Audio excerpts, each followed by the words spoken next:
All right, hello. We are live.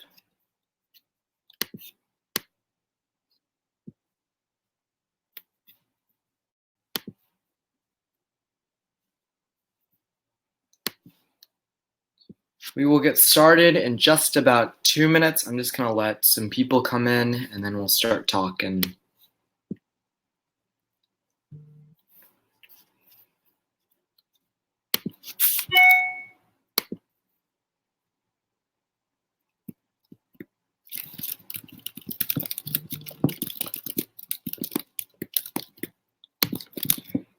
And while you wait, I just put out a poll here. So just click the polls button, or if you're on mobile, I believe it's the third or fourth tab on your bottom there.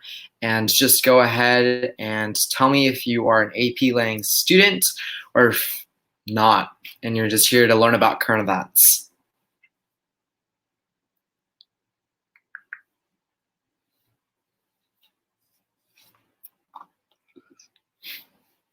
So glad to see y'all.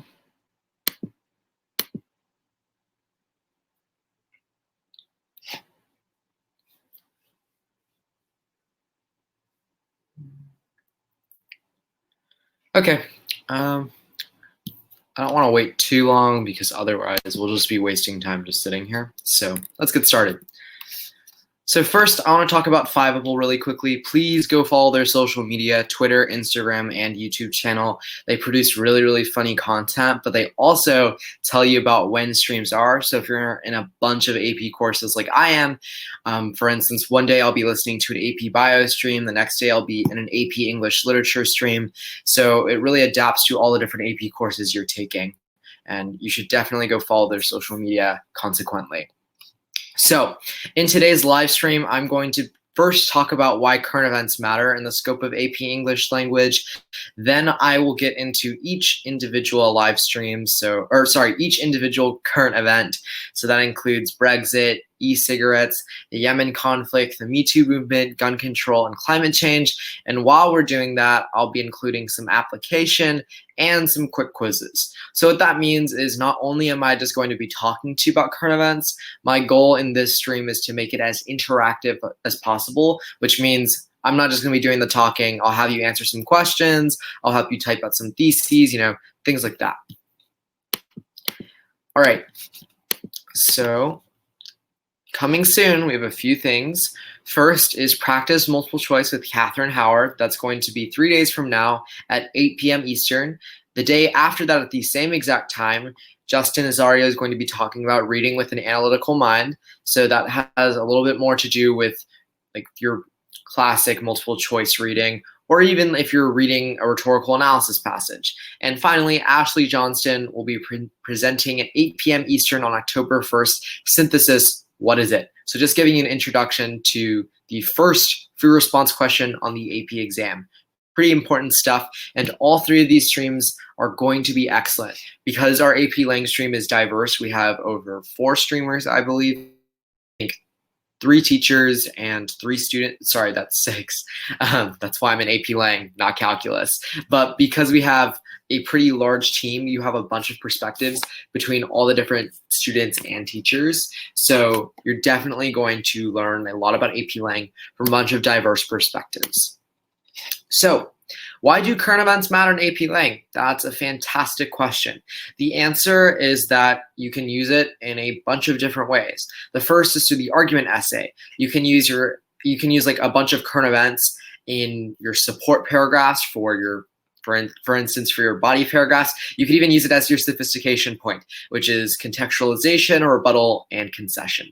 So you may or may not know, if your AP Lang teachers have been reinforcing 141. All that means is that you have to write a thesis, you get a point for that, 4 points for evidence and commentary, so having sufficient evidence and proper commentary that like supports that evidence and links it to the thesis, and 1 point for sophistication. So essentially what I'm saying is that current events can be used to make up that 4 points for evidence and commentary, but can also serve as your can also serve as your sophistication point. So it really helps both of those elements. You could also use current events for the synthesis essay because it provides some beneficial context to any kind of AP Lang prompt you'll see on the synthesis essay. So for instance, last year our synthesis essay was about wind farms and wind power. And because sort of aware of renewable energy such as wind energy, I was sort of aware of what the prompt was about before I even started reading the sources. In addition, just knowing about current events is really good for practice. It gives you some context into what's happening in our world. You could also practice writing theses. You can make almost any current event into a prompt. And this is really useful in preparation for the AP exam, because if, for instance, you don't happen to have any, if you don't have any prompts left from College Board's resources, you can essentially just use current events as your own prompts and make a thesis about it and make basically a stance, interpretation on that current event. So take a side. All right, looks like we've got a few more people. So please fill out the poll. It's asking if you're a student in AP Lang. And if you have any questions, please either leave them in the chat or leave them in the Ask a Question tab. Basically, if you have a question, we have a pretty small audience. I'll just stop, answer your question, and then continue. Thank you so much for voting. Okay, so I just wanted to ask a question before I get into my events. What are some current events that happened for the last month, so since September 1st, that you know about? Leave them in the chat. I'm just curious on your background and what you know about current events before I get into the specifics. So leave them down below. Any answer is correct as long as it's happened in the last 25 days or so. So answer.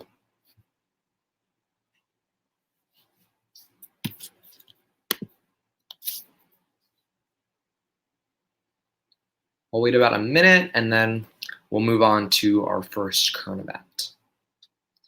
So I know typing can be a long and arduous process.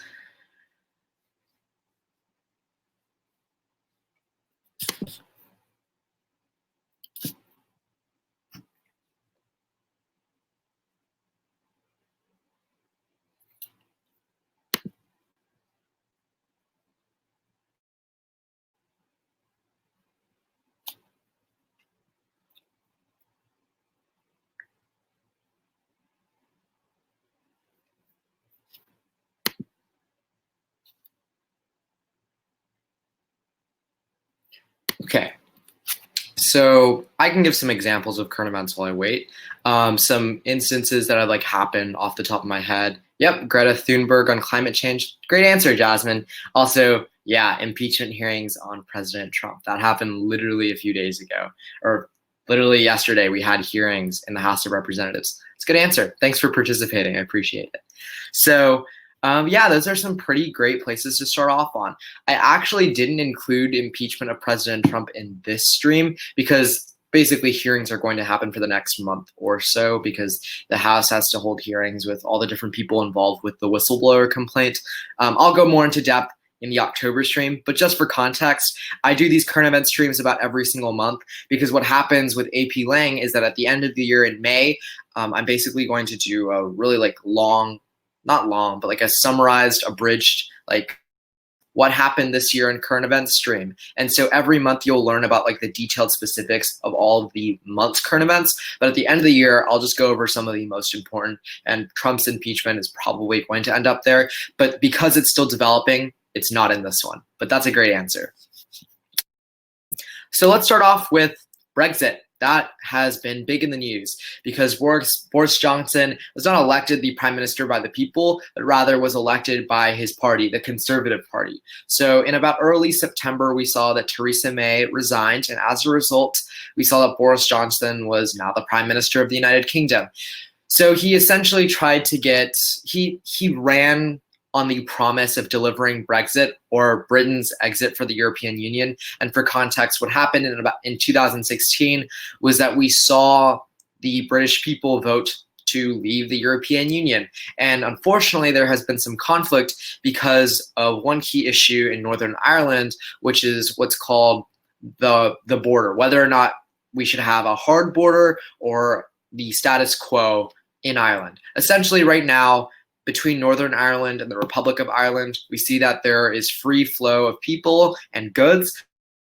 It just means that people can go across the border without getting any checks by like immigration or customs.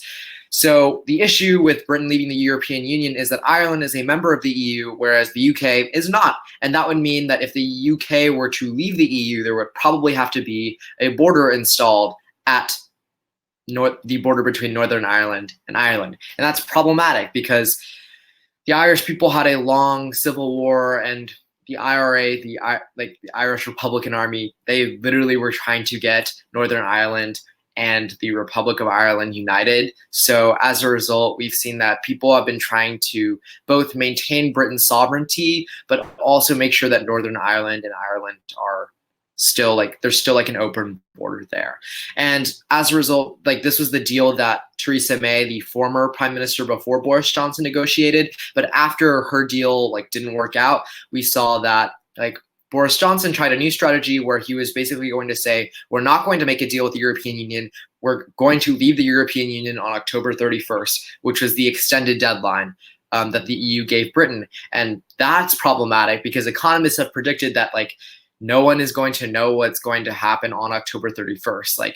Air travel, do we impose UK regulations? Do we impose EU regulations? How is immigration going to work? How are goods going to be traded essentially? So for a few weeks, for a full week, there's probably going to be a lot of confusion. And that's the issue with Boris Johnson's idea of a no-deal Brexit. He also tried to hold snap elections because what happened was that many of his own Conservative Party's members left his party, so they defected to either the Liberal Democrats or they became independents. And because of that, Boris Johnson's Conservative Party no longer has a majority in Parliament, which means that even if he tries to impose and tries to get Parliament to pass new Brexit legislation, it's not going to pass because he simply doesn't have a majority. So then he suspended Parliament for about 6 weeks, which is longer than usual, basically for some procedural purposes. He asked the Queen of England to suspend Parliament, and that's usually what happens. The Queen can't really say no, so she said yes. And then someone in Scotland,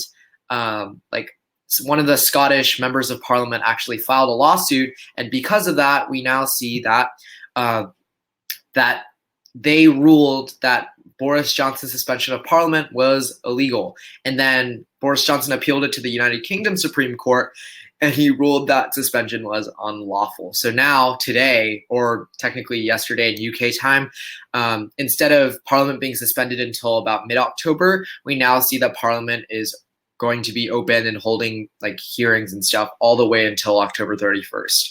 And Parliament also passed a bill right before they were shut down that Brexit can't happen. So Britain, European Union, unless there's a deal. So it's contingent on whether or not a deal actually occurs.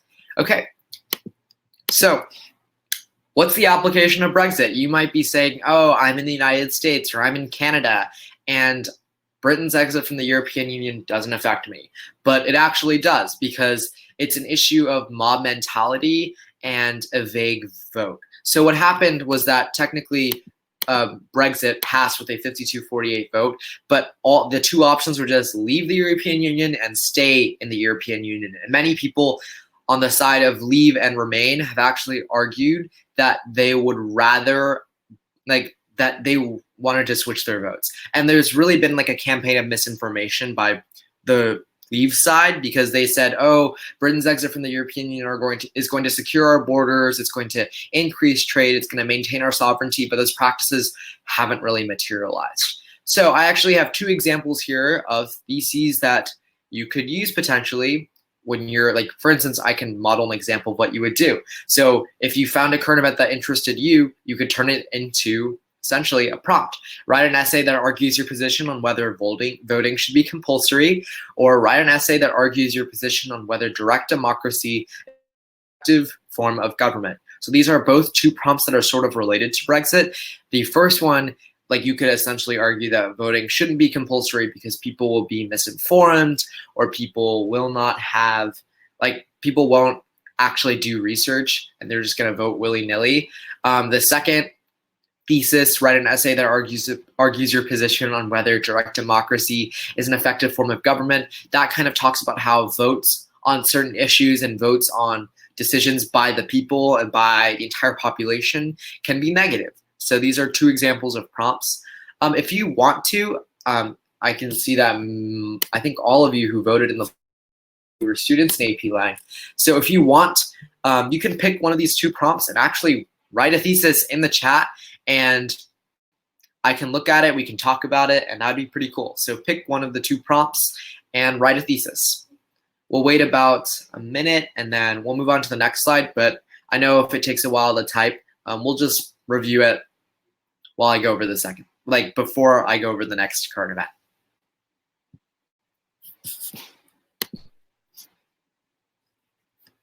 Okay.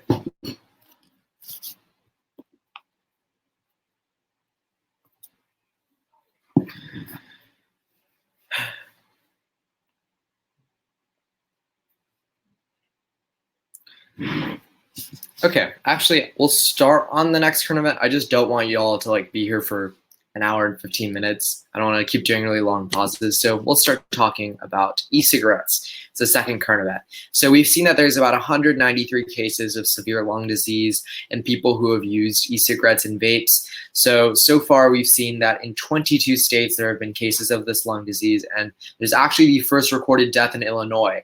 6 deaths have materialized as a result of vapes and e-cigarettes. In fact, we saw that in early September, Michigan and New York actually banned the sale of flavored e-cigarettes, and the Trump administration 1 week later decided to ban all flavors of e-cigarettes with the exception of tobacco. And many people reported that like they smoked marijuana e-cigarettes, and the inhalation of vitamin E is actually what caused the lung disease. So doctors have been saying that like using these are really problematic because instead of like taking vitamin E pills or eating vitamin E in your food, you're instead inhaling vitamins, which is like not how vitamins work. So e-cigarettes have been considered kind of a national crisis among our young people.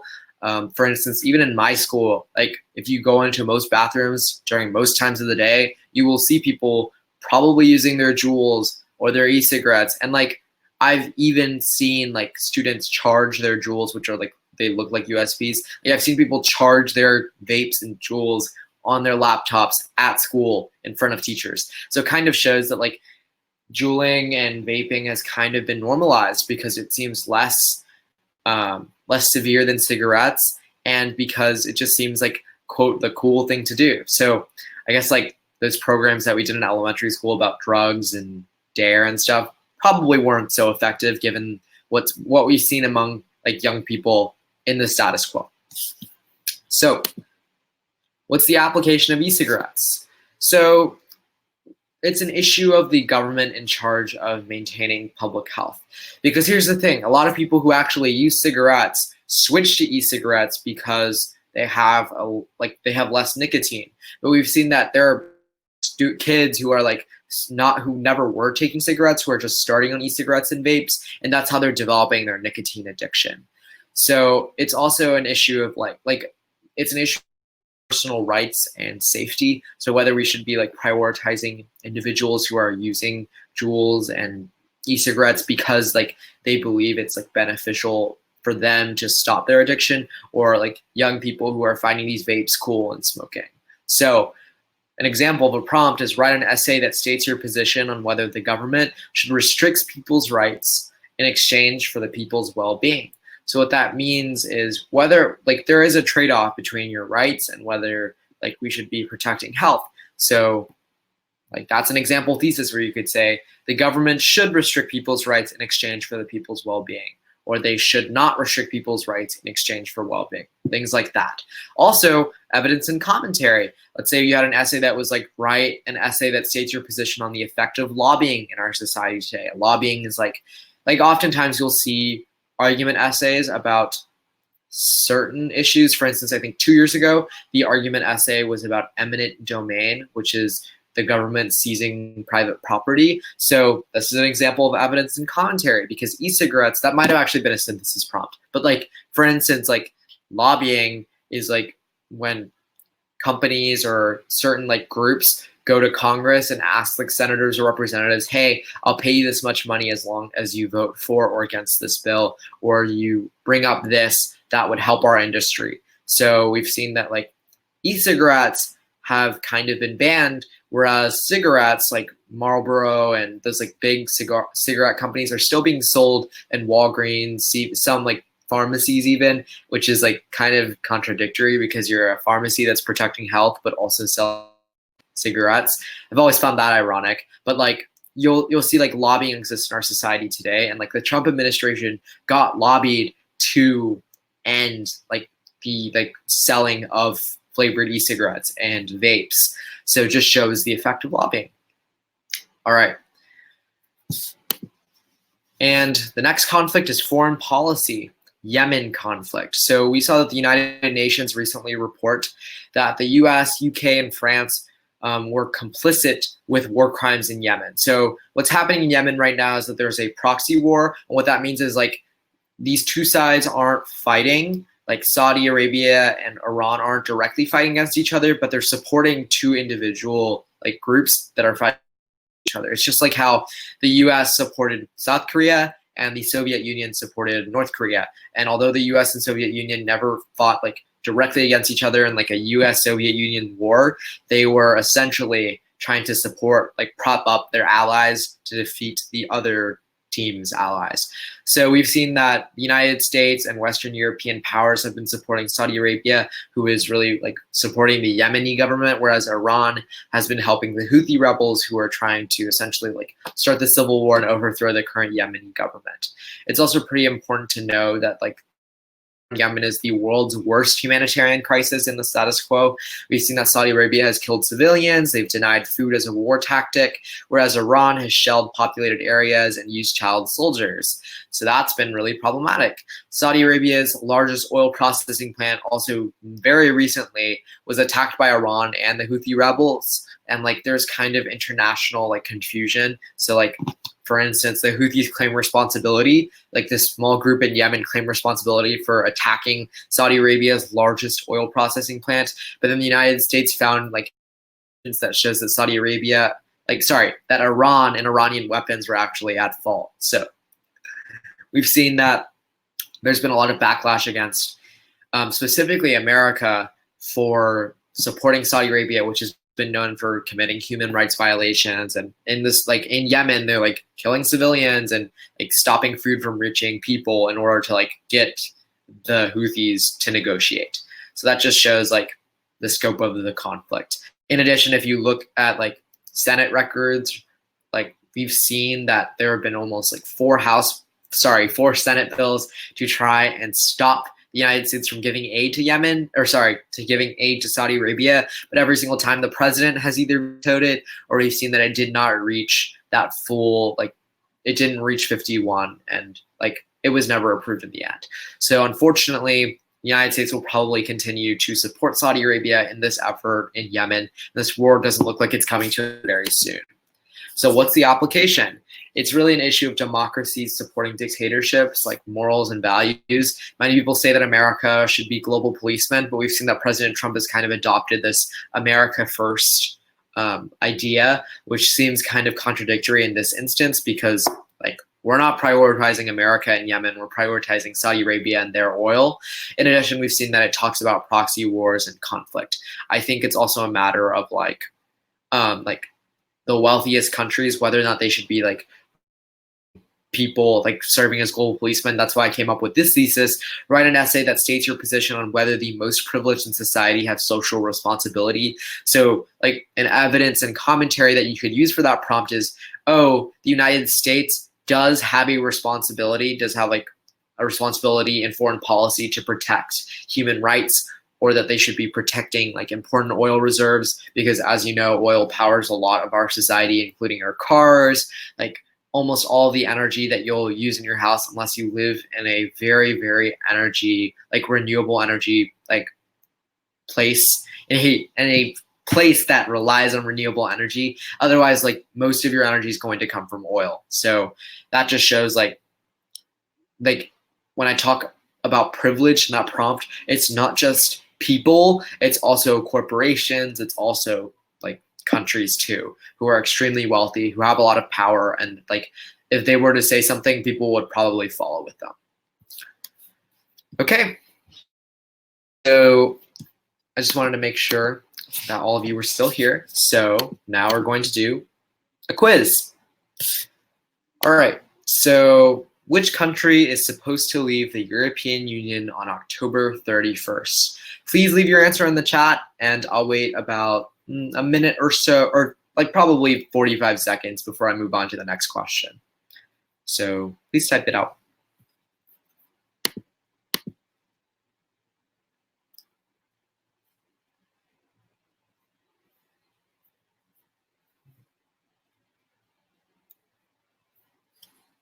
Yep, that's right. The United Kingdom is leaving the European Union on October 31st. Great job. All right, next question. Which flavors of e-cigarettes will be exempt from the e-cigarette ban by the Trump administration? So, yep, tobacco. That's right. Good job. And which major country supports the Houthis in the Yemen civil war currently?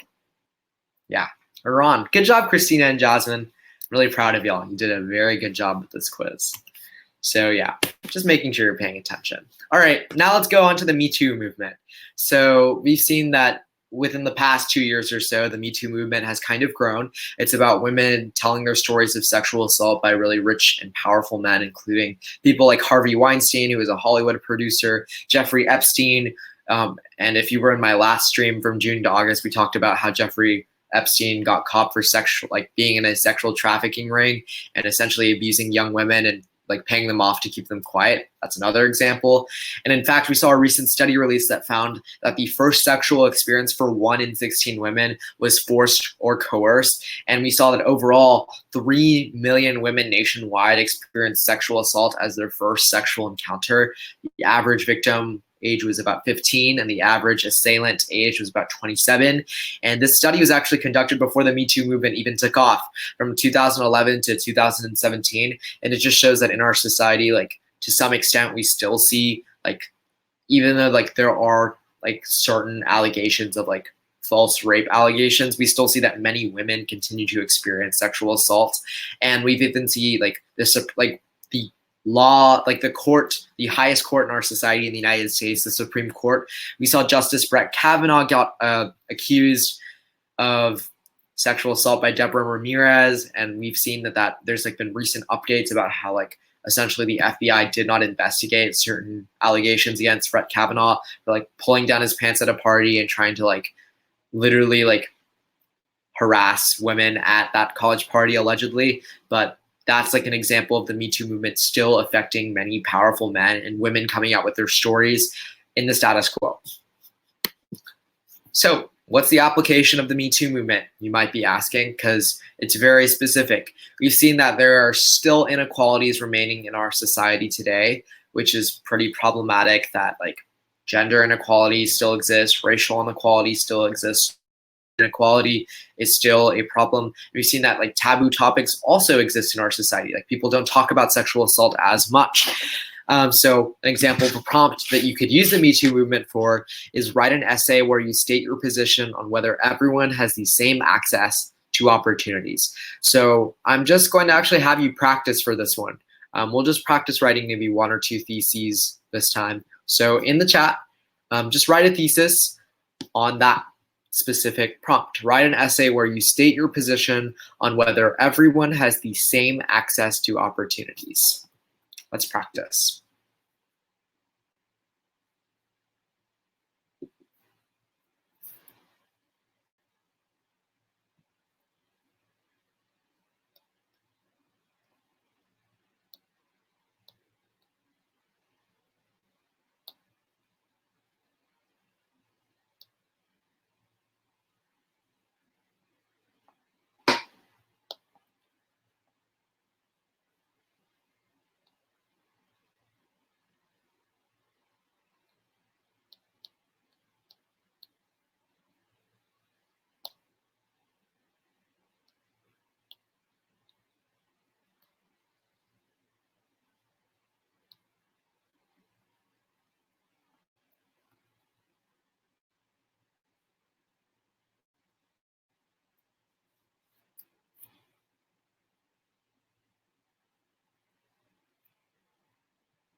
I'll wait about another 30 seconds or so because I know you're thinking, you're typing, but oh, there we go.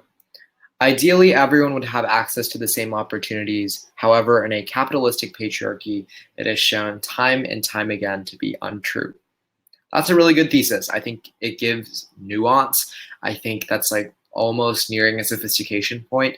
The one thing I would maybe change is I would be a little bit more assertive on the whole access to opportunities. So I would say something like, however, in a capitalist patriarchy, not everyone, like, it has been shown time and time again to be like it has been shown to be untrue that everyone has the same access to opportunities. So like I would really assert no, not everyone has the same access to opportunities. Although I still think you do have a position in a capitalistic patriarchy. It has been shown time and time again to be untrue. That's a great thesis, Christina. I really appreciate your input or your participation. Because once again, my streams ideally should be very, not ideally, realistically, I really want to make sure they're engaging and we're having like a conversation rather than me just lecturing, because I know that's not how I learn. So just want to make sure you're practicing. Thank you. All right, let's talk about gun violence. So we've seen that there's a new report released on guns that found that people who died by guns, over 40,000, outpaced the number of people who actually died in car accidents. We've seen that the most gun deaths have actually originated from suicide, and young people have been disproportionately hurt by gun deaths. You can even see from this picture by every town here on the right-hand side that gun homicides per 100,000 residents is extremely high in the United States, and it like basically dwarfs it's like the largest compared to all the other countries who have any gun violence whatsoever. We've also seen that multiple companies, most recently like CVS, Walgreens, Kroger, and Walmart, have asked people not to openly carry. You've seen that a major firearm production company, Colt, actually stopped the production of AR-15s. And there have been a lot of responses to like gun violence. Many people blame the availability of semi-automatic rifles. There are a lot of people talking about mental health and how these people we should be protecting like safe gun owners, and that like people with mental health issues should not be able to have a gun. And video games, that's also come up as an issue of gun violence.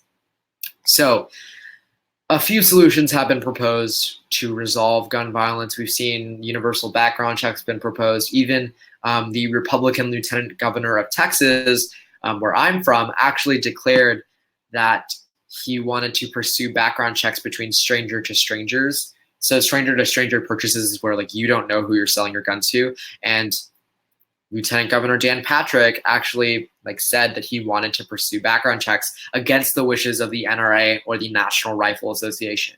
We've also seen candidates, Democratic presidential candidate Beto O'Rourke, who declared that he was going to basically have a mandatory buyback program of AR-15s and AK-47s, which are weapons that are typically military grade and aren't used in our common lives. Also, red flag laws have been proposed by people like the Texas governor, who said that essentially there should be an ability for people to get a court order to stop someone, like a family member, from getting a gun if they believe there is a mental health issue. So a bunch of different perspectives from both the liberal and conservative viewpoints, because many agree that gun violence has been really problematic within the last 5 years especially. Issues like with shootings like Sandy Hook, we've seen El Paso, Parkland, the Orlando bar, etc. So how is gun violence applied? So the first is a privacy security trade-off. So should we trade our privacy, whether or not we should have guns in our own home, and security? There's also an issue of the Second Amendment. Obviously, the right to bear arms is written in our Constitution, although some say that it has to do more with the militia. But also there's the natural rights in our Constitution, life, liberty, and property, that are guaranteed in Article 7, I think, of the Constitution. Regardless, the Constitution guarantees that people are alive. So many have argued that guns shouldn't be prioritized over our children who are at risk of being shot in schools. There have also been a bunch of different solutions to gun violence. So an example of a prompt you could write with this is write an essay where you state your position on whether politics solves societal issues effectively. So I could even give more context to this prompt. And you could use this as contextualization for your, for your sophistication point. So giving some sort of context to your prompt is pretty important. So for instance, a current event that contextualizes this prompt is like, we've seen like the Brady Bill that was passed in the US Congress, and that wasn't really effective because we still see gun violence occurring today, even though that created the NCIS, which is the organization, the federal government, who actually conducts background checks. So that just shows that politics doesn't really necessarily solve societal issues. But you could also use things like the Civil Rights Act of 1965 to show that desegregation was sort of achieved, things like that. All right, let's go to our next event, climate change. So this has been a very contentious issue, and Jasmine mentioned it earlier, that Greta Thunberg, who is a young Swedish activist, the age of 16, gave a speech at the United Nations and said that world leaders were focusing more on economic growth than prioritizing the environment. Like, quote, she literally said, like, how dare you talk about these issues but not create meaningful change on climate change. So we've seen that despite decades of scientific evidence, there are still world leaders like President Donald Trump who are saying that like climate change isn't necessarily man-made, it's not necessarily real. 3% of scientists don't believe climate change is real. And in fact, at the UN General Assembly, like President Donald Trump literally talked about how the United States was the #1 producer of oil and natural gas. Many people say that climate change is a hysteria movement that was fueled by the left and the liberals to hurt the worldwide economy. Is that many countries in the United Nations have actually been trying to reach the goal of net zero emissions by 2040. That doesn't mean zero emissions overall. It just means that they are like planting more trees and achieving like on net, they aren't producing any extra carbon dioxide by 2040. We've also seen a new study released that showed that marine life would decline by 15%, that sea levels would rise by 3 feet at the end of the century, and that 100-year floods, or floods that were supposed to happen every 100 years, will happen every single year by 2050. For instance, the town where I'm from, Houston, has been hit by a bunch of these 100-year floods, like Tropical Storm Imelda, Hurricane Harvey, Hurricane Ike.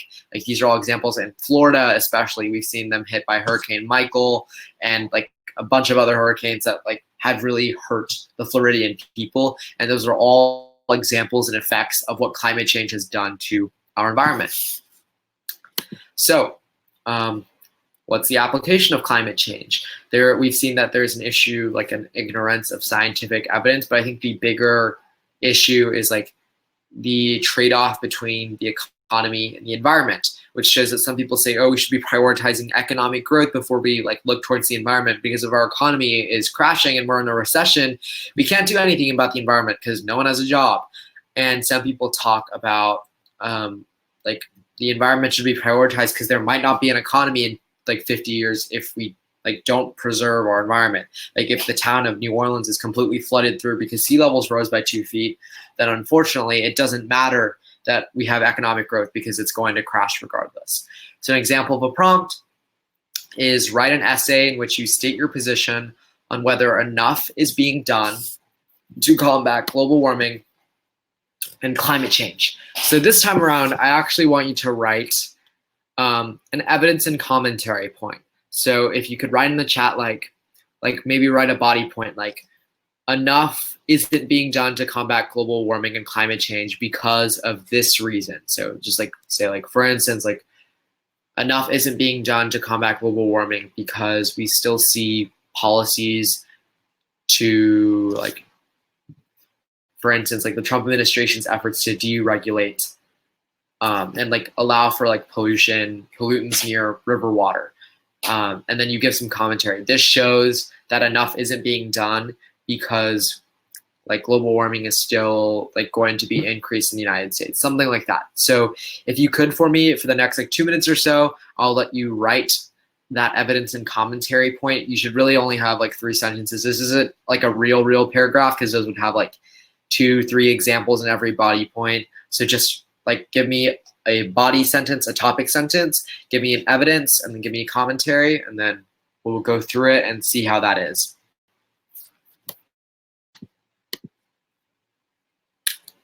Yep.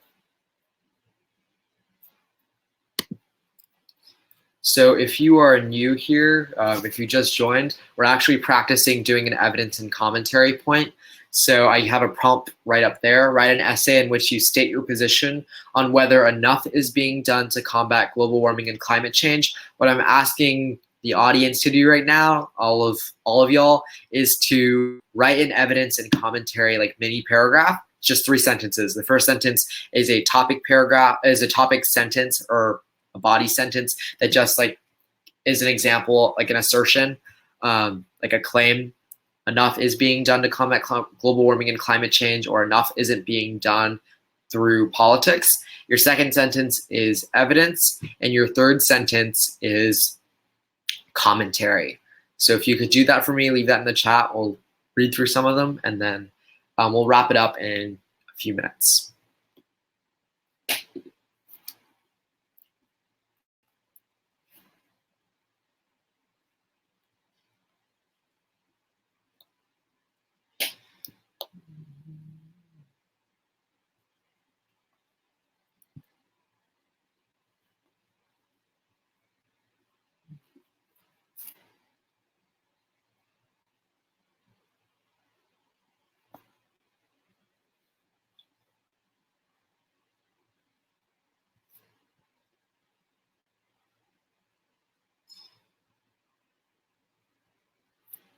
And I'll move on to the next slide now, but we won't get started with this second mini quiz until we look at least one evidence and commentary point, because I trust that y'all are probably writing them right now.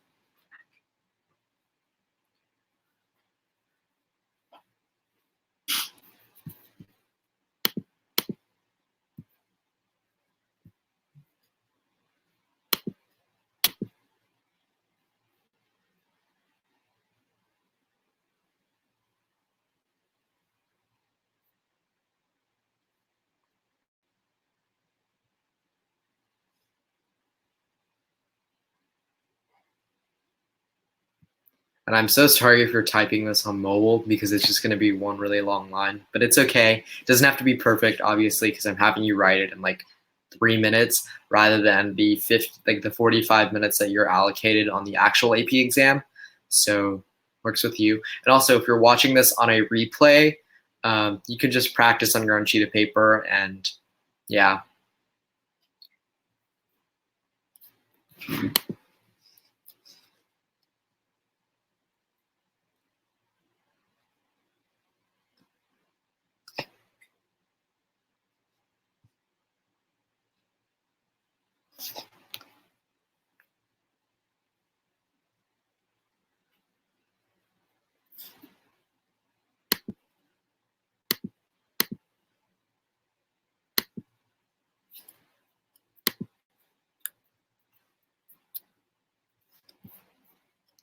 I'm actually going to try and load up the first question here, just in case.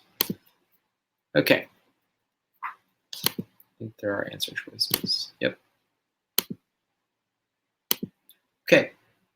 So it's okay if you didn't write an evidence and commentary paragraph. No big deal. There's going to be plenty of streams throughout the school year where people practice. If you're still doing it, keep writing it. I'm so sorry for rushing you. Don't feel obligated to answer this multiple choice question. Keep writing your evidence and commentary paragraph. I just don't want to stall the stream and make it go on for like too long, and I don't want to like make people disinterested. So for those of you who are not writing evidence and commentary paragraphs, if you could just tell me, like answer A, B, C, or D, what's the name of the Supreme Court justice that has been accused of sexual misconduct? So type in A, B, C, or D in the chat. Just wanted to make sure you're paying attention. And once again, if you're writing your paragraph, don't answer this question. I want to keep you doing that on task.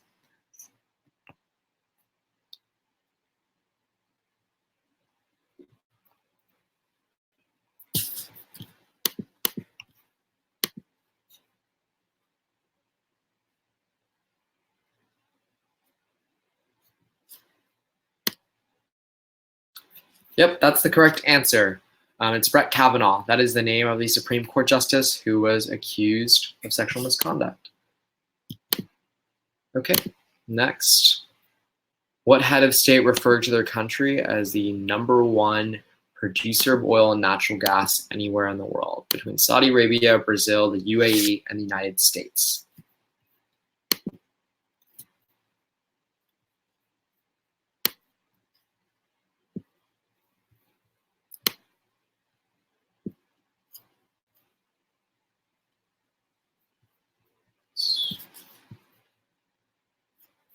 So what was your answer?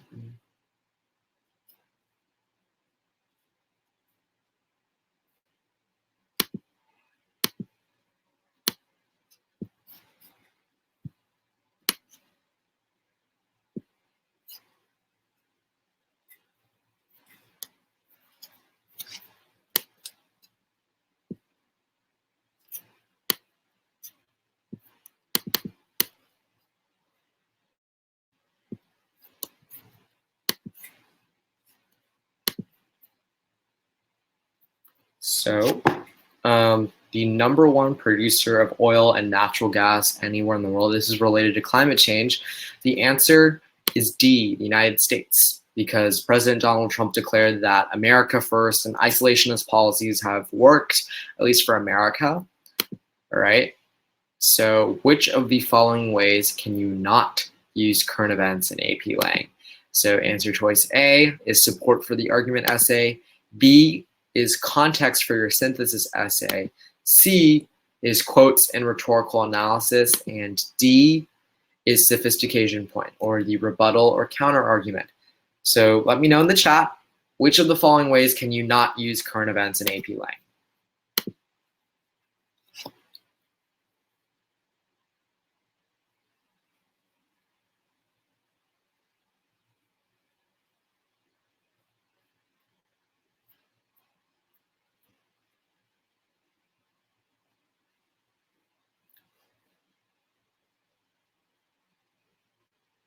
If you think about it, this one is more so 3 wrong answers rather than, oh, actually, it is 1 best answer and 3 wrong answers.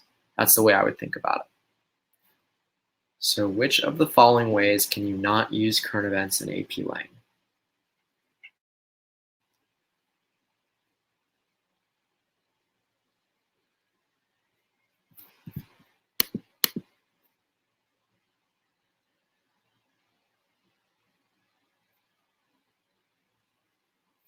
Yep, it's C.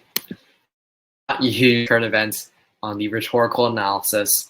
You obviously will use quotes from that passage to answer those questions. All right, and the last question. How's the stream? It's informative and interesting, worth my time, definitely tuning into the next current events stream, or all of the above. Honestly, there's no wrong answer to this one. Great. Okay, and this is the actual last question. Before I end the stream, do you have any questions about anything? I can answer questions about AP Lang. I can answer questions about any of the 3 essays, about multiple choice, about other streams. Just hit me.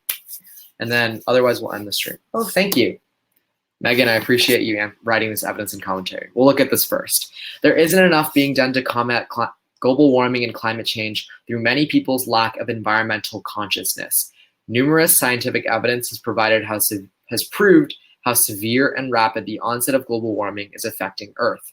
It stands to reason that global warming and climate change are the most pressing concerns since our livelihoods on Earth are under threat. Therefore, this is a problem that we should all be making an active, conscious effort to participate in. However, it poses to be a problem because selfish corporate greed present in a large majority of companies is greater than the people's demands for change. That is an excellent, well-developed evidence and commentary. If you had multiple pieces of this that was similar to this, you'd probably get a 3 or a 4 on your essay. Your vocabulary is also really, really good. I appreciate it. Sounds like college writing. So that's a good job on that. I think you have evidence. You talk about scientific evidence. You give your commentary as to why there isn't enough being done by including your corporations example. You use like logic and reasoning, which is like logos. So good job. Thanks. I appreciate that. Yeah. Especially selfish corporate greed. Excellent. Yeah. Last year, our prompt AP Lang was right about something that was overrated, and that was that was a fun topic because what happened was that I remember the James Charles and Tati conflict happened. So people talked about celebrities being overrated. Pro tip, that is not a current event that you want to write about that's overrated, because those essay readers for AP English language are in their older ages. Like if you think about English teachers overall, to be older and who have taught the class for years and years, I wouldn't do that. Some people talked about how College Board was overrated. Many of them still got fives, but still kind of risque. And also people talked about how the word overrated was overrated. And because there's not a lot of evidence to support, you can talk about the etymology of overrated, like where overrated originated from, but other than that, there's not a lot of evidence and commentary you can give that isn't repetitive. That's why a lot of people that I know that talked about how overrated was overrated, they ended up getting not fives.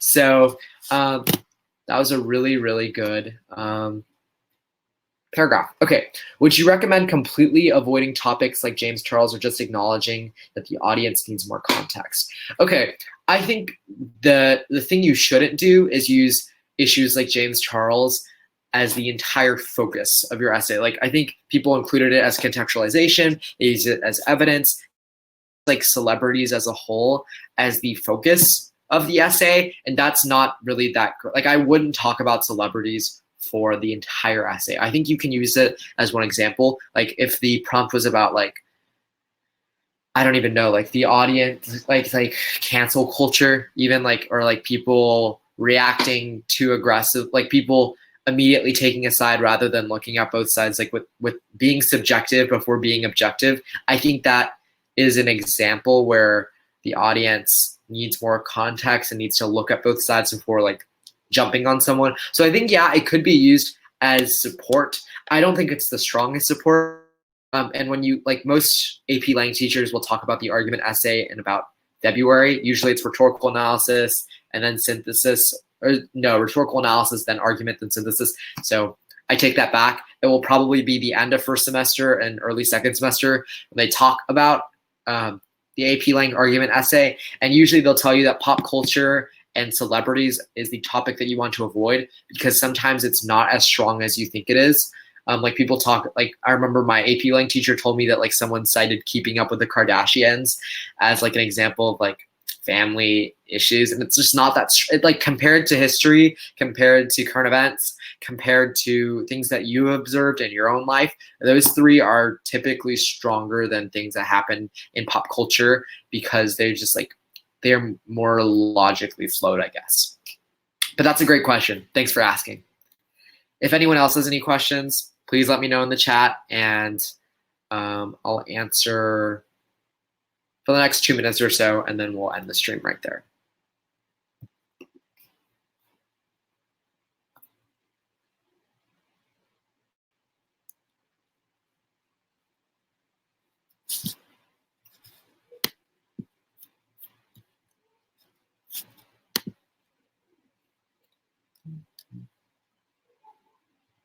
Okay.